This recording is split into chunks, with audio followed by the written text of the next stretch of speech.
ప్రభు నామానికే మహిమ కలుగునుగాక.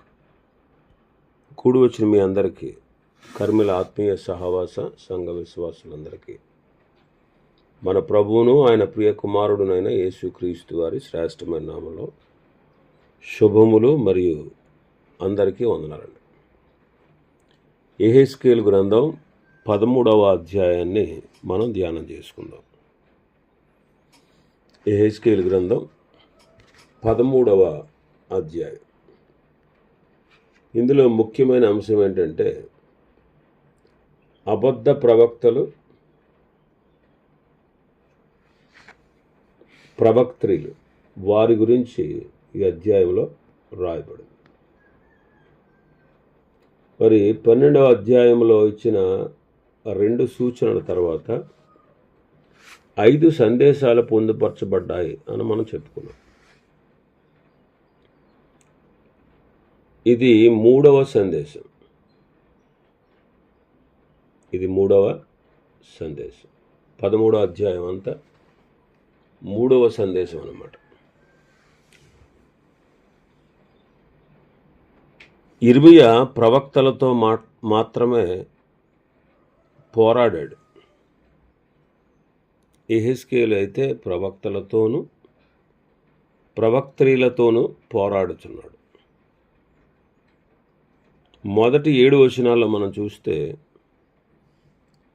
ఆ ప్రవక్తలు, అబద్ధ ప్రవక్తలు ఎలా ఉన్నారు అనే విషయాన్ని గురించి చెప్తా ఉన్నాడు.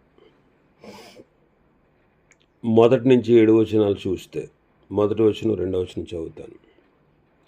మరియు యెహోవా వాక్కు నాకు ప్రత్యక్షమై ఇలాగు సెలవిచ్చెను, నరపుత్రుడా, ప్రవచించుచున్న ఇశ్రాయేలీల ప్రవక్తలకు విరోధముగా ప్రవచించి మనస్సు వచ్చినట్లు ప్రవచించు వారితో నీవెలాగు చెప్పుము. యెహోవా మాట ఆలకించుడి. ప్రభువైన యెహోవా సెలవిచ్చినదేమనగా, దర్శనమేమియు కలుగకున్నను స్వబుద్ధిని అనుసరించు అవివేక ప్రవక్తలకు శ్రమ. ఇశ్రాయేలీయులారా, మీ ప్రవక్తలు పాడైన స్థలములలో నుండి నక్కలతో సాటిగా ఉన్నారు. యెహోవా దినమున ఇశ్రాయేలీలు యుద్ధమందు స్థిరముగా నిలిచినట్లు మీరు గోడలలో ఉన్న బీటల దగ్గర నిలవరు, ప్రాకారములను దిట్టపరచరు. వారు వ్యర్థమైన దర్శనములు చూచి, అబద్ధపు సోది చూచి, యెహోవా తమ్మును పంపకపోయినను తాము చెప్పిన మాట స్థిరమని నమ్మునట్లు ఇది యెహోవా వాక్కు అని చెప్పుదురు. నేను సెలవీయకపోయినను ఇది యెహోవా వాక్కు అని మీరు చెప్పిన ఎడల మీరు కనినది వ్యర్థమైన దర్శనము కదా, మీరు నమ్మదగని సోదిగాని రైతురి కదా.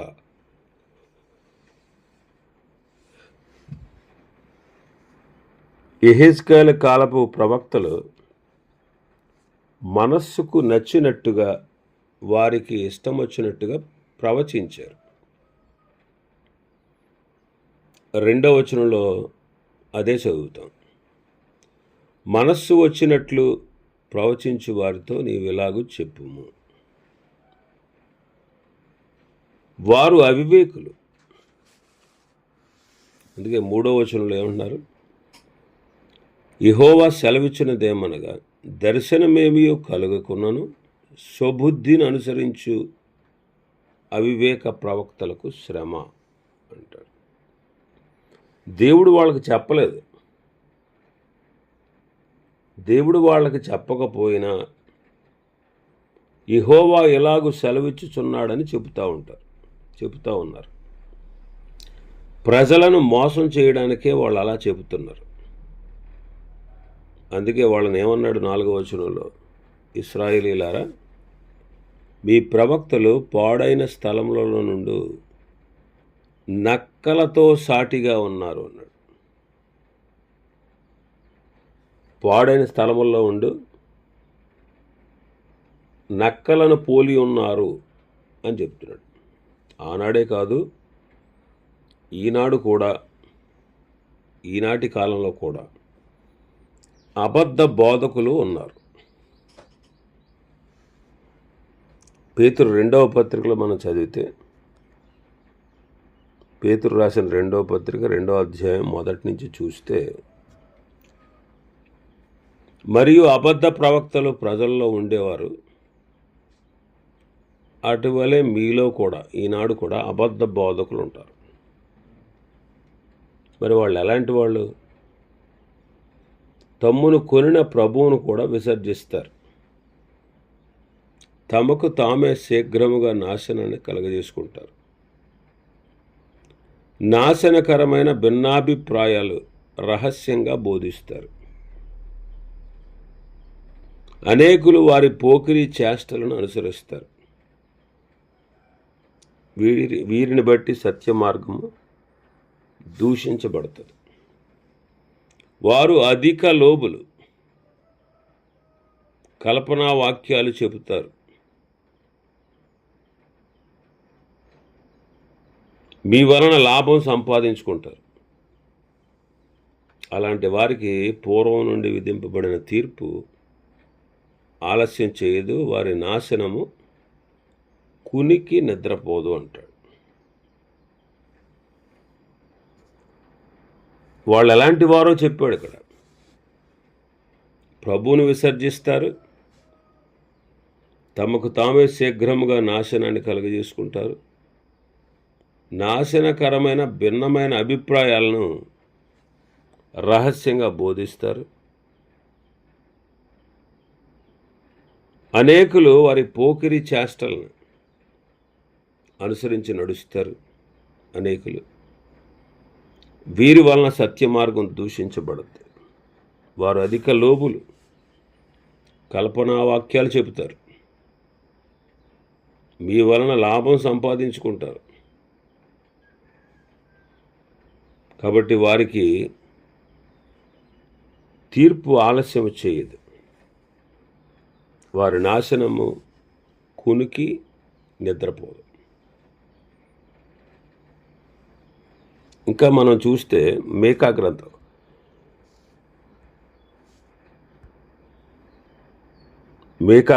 3వ అధ్యాయం 5వ వచనం. ఆహారము నములుచు సమాధానమని ప్రకటించువారును, ఒకడు తన నోట ఆహారం పెట్టని ఎడల అతని మీద యుద్ధము ప్రకటించువారైన నా జనులను పొరపెట్టు ప్రవక్తలను గూర్చి యెహోవా చెబుతున్నాడు.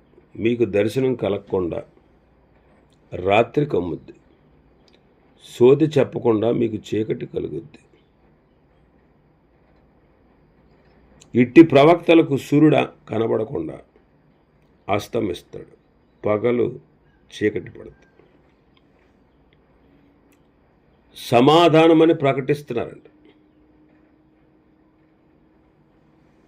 వాళ్ళు ఎంతసేపు తిండిపోతులు, ఆహారం కొరకే వాళ్ళు ఎంతసేపు అబద్ధాలు కల్పించి చెప్తారు. ఒకడెవడైనా ఆహారం పెట్టకపోతే వాడి మీద యుద్ధం ప్రకటిస్తారు.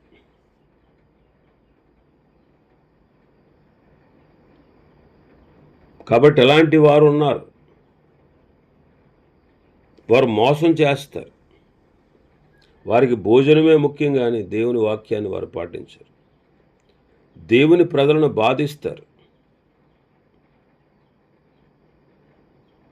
పూర్వకాలం నుండి కూడా బిలాము ఇలాంటి వాడే. బిలాము ఏం చేశాడు? దుర్నీతి వల్ల కలుగు బహుమానాన్ని ప్రేమించాడు. పేతురు రాసిన 2వ పత్రిక 2వ అధ్యాయం 15-16 వచనాలు. తెన్నని మార్గమును విడిచి బెయ్యోరు కుమారుడైన బిలాము పోయిన మార్గమును బట్టి త్రోవ తప్పిపోయారు. ఆ బిలాము దుర్నీతి వల్ల కలుగు బహుమానాన్ని ప్రేమించాడు. అతడు చేసే అతిక్రమం నిమిత్తము అతడు గర్దింపబడ్డాడు. నోరు లేని గార్ధబం మానవ స్వరంతో మాట్లాడి ఆ ప్రవక్త యొక్క వెర్రితనాన్ని అడ్డగించింది. వీళ్ళ నీళ్లు లేని బావులు అంటారు. పెనుగాలికి కొట్టుకుపోయే మేఘాలు వీరి కొరకు గాఢాంధకారము భద్రము చేయబడి ఉంది. ఇంకా వాళ్ళు వ్యర్థమైన డంబపు మాటలు పలుకుతారు. శరీర సంబంధమైన దురాశలు గలవారు.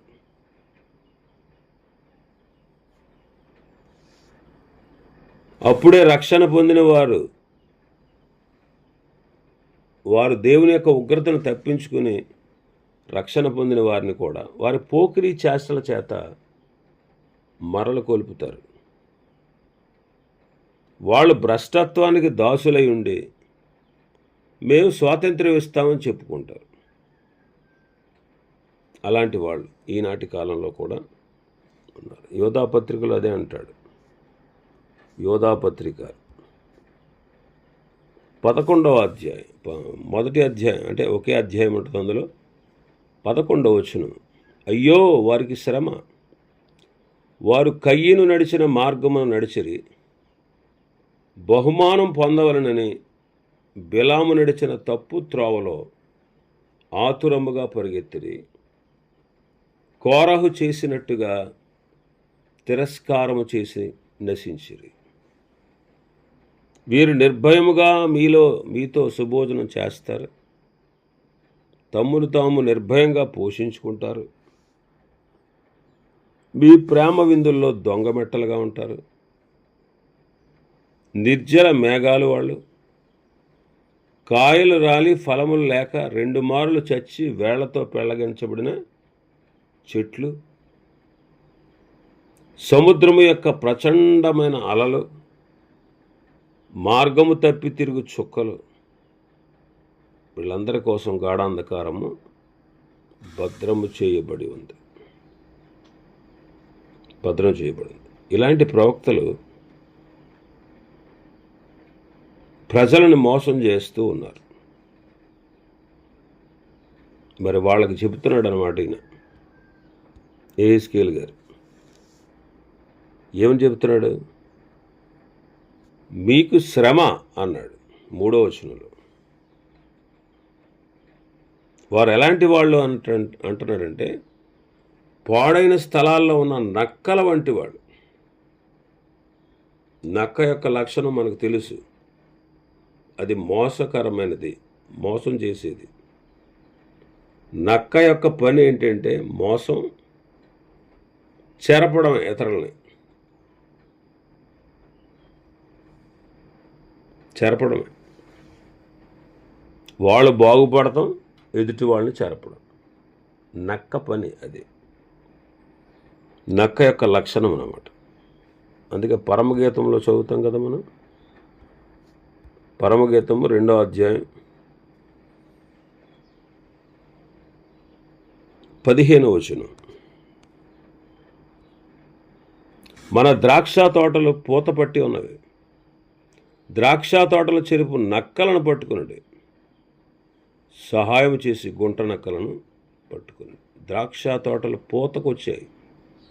ఆ పూత టైంలో నక్కలు వాటిని పాడు చేసినట్టు ఈ అబద్ధ ప్రవక్తలు, ప్రవక్త్రీలు వీళ్ళు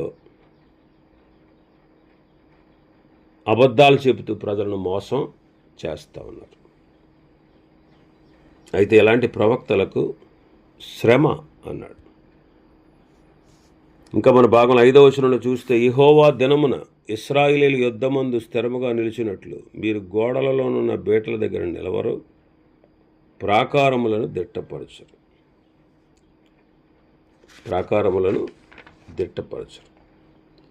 శత్రువులు వచ్చి పట్టణాన్ని పాడు చేయకుండానట్లు బేట సందులు కప్పాలి. నెహెమ్యా యెరూషలేము యొక్క ప్రాకారాలను, బేటలను కప్పాడు. అలా ప్రాకారాలను కట్టి బేటలను కప్పినప్పుడు శత్రువులందరికీ కలవరం కలిగింది. శత్రువులందరికీ కలవరం వచ్చిందనమాట. నెహెమ్యా గ్రంథం 4వ అధ్యాయం 7వ వచనం, సన్బలట్టును, టోబియాయును, అరబీయులను, అమ్మోనీయులను, అష్టోదీయులను యెరూషలేము యొక్క గోడలు కట్టబడిననియు బీటలన్నీ కప్పబడిననియు వినినప్పుడు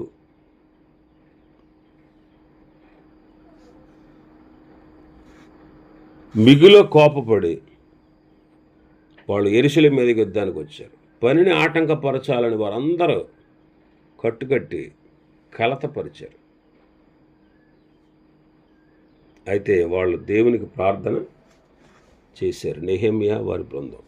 6వ అధ్యాయం 1వ వచనం. నేను ఇంకను గుమ్మములకు తలుపులు నిలుపుగా ముందుగా దానిలో బీటలు లేకుండా సంపూర్ణంగా గోడను కట్టి ఉండగా సన్బలట్టును టోబియాయును అరబీయుడైన గెషెమును మా శత్రువులను మిగిలిన వారు విని ఏదో ఒక హాని చేయాలని వారు తలంచారు. ఎన్నో పన్నాగాలు పన్నుతూ వచ్చారు. 15-16 వచనాల్లో 6వ అధ్యాయం 15-16 వచనాలు మనం చదివితే, ఈ ప్రకారముగా ఏలూలు మాసము 25వ దినమందు అనగా 52 దినములకు ప్రాకారములు కట్టుట సమాప్తమాయను. అయితే మా శత్రువులు ఈ సంగతి వినినప్పుడు మా చుట్టూ నుండి అన్యజనులందరూ జరిగిన పని చూసినప్పుడు వారు బహుగా ఆశ్చర్యపడ్డారు. ఎలాగైనా ఈ పని మా దేవుని వలన జరిగిందని వారు తెలుసుకున్నారు. గోడలలో ఉన్నటువంటి బీటల దగ్గర నిలుచుటకు తగిన వాడు కావాలి. అలాంటి వాళ్ళు లేకపోతే ప్రమాదం. ఈనాటి కాలంలో కూడా కాపాడేవారు కావాలి. ఇశ్రాయేలీలు పాపం చేశారు. దేవుడు వారిని నాశనం చేస్తాను అన్నాడు. మోషే అడ్డుపడి వారిని కాపాడాడు. 106వ కీర్తన 23వ వచనం.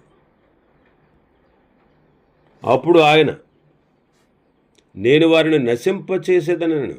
అయితే ఆయన వారిని నశింపచేయకుండానట్లు ఆయన కోపము చల్లార్చుటకై ఆయన ఏర్పరచుకున్న మోషే ఆయన సన్నిధిని నిలిచి